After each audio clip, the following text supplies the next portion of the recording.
Now, we've all been hearing a lot about cloud computing recently, and more importantly, Google Docs.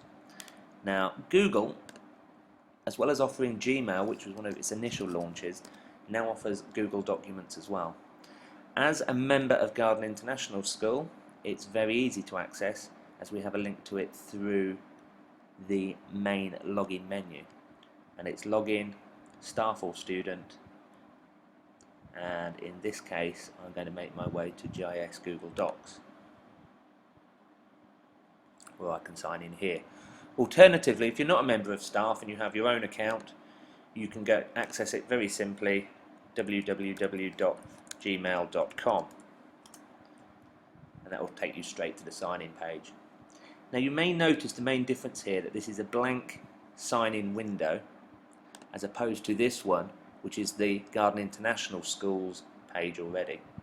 And this means that as a member of Garden International School staff, I'm able to just put the beginning part of my username, which is whittaker.j, and in this case my password,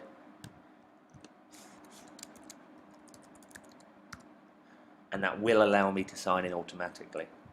Before we do that, I'll just show you quickly on this side, if you happen to access a normal regular Gmail account, it works in very much the same way. However, you have to include the @staff, and basically the extension after the @ symbol. Otherwise it doesn't know your full email address and therefore it won't allow you access. Anyway, for ease, in this occasion I'm just going to sign in here, and it will take me straight to my school sites page. In this case, it may for yourself take you to your mail page, and that's just connecting now to Google Mail, and there's my usual 1,000,001 emails.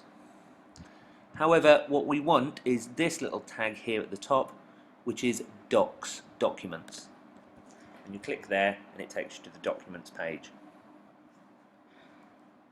Now, in my case, I have got many documents in here already. However, the main thing that we need to know how to do is to create a new document, and it couldn't be easier.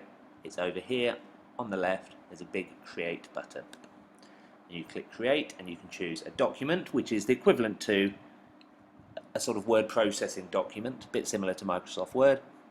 Not quite so many of the features, but as you'd expect, it's basic, but it does exactly what it says. Presentation, to allow you to do a similar PowerPoint presentation, and a spreadsheet. There are also forms and drawings and collections. We'll deal with those at a later date. For now, we're just going to focus on setting up a document. You've got to remember here that this is an online document. It lives in the cloud, which actually means it lives on Google servers somewhere in the world. And in this case, what we're going to do is just create a simple document that's just for ourselves. It's always called untitled document, so in this case I am going to put in a new title. So we'll call this Screencast Demo, which is exactly what I'm working on right now, and I click OK. And that Screencast Demo title has changed, and that's what the document is now called. Now basically, I can work on this document in just the same way I'd work on any other document. The main difference is it's not actually living on my computer, it's living in the cloud. But at this exact moment in time, this document is private to me. Now, I don't know if you saw there, but as I typed, it was saving as I went along. I'm just going to show you that again.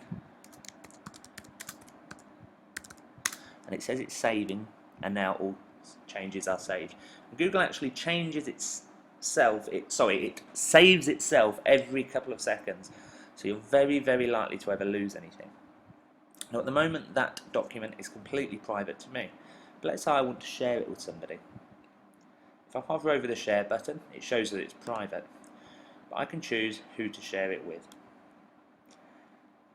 I have options here to change the access. It's completely private, I can choose to add individual people via their email address, or I could choose to make it public. Now, the way that I prefer to do it is to choose that anybody with the link, and I can choose that anybody who has the link to this document can view, they can comment, or they can even edit. And the great thing about this is that they can edit at exactly the same time as I am, and we'll actually see each other's edits appearing on the screen at the same time. So I'm going to change that to edit. I'm going to click save. And it even gives me the link here as well. So I'm just going to copy that to the computer's memory, the clipboard. And now I could email that link to anybody later on. And that means they have access to this document as well, and we can both write on it at the same time. And you could have maybe 5, 10 people or even more working on the document at the same time. And the software, Google Docs, will actually save exact records of who is changing what along the way. And as the owner of the document, which I still remain in this case, if I'm not happy with what somebody has put, I can always go back and change it very simply to another previous version later on. As soon as I'm done, I can just close the file, I can go back to my documents, and it will show that as my latest document, and there it is in the list. And when I'm done, I can just log out and I'm done.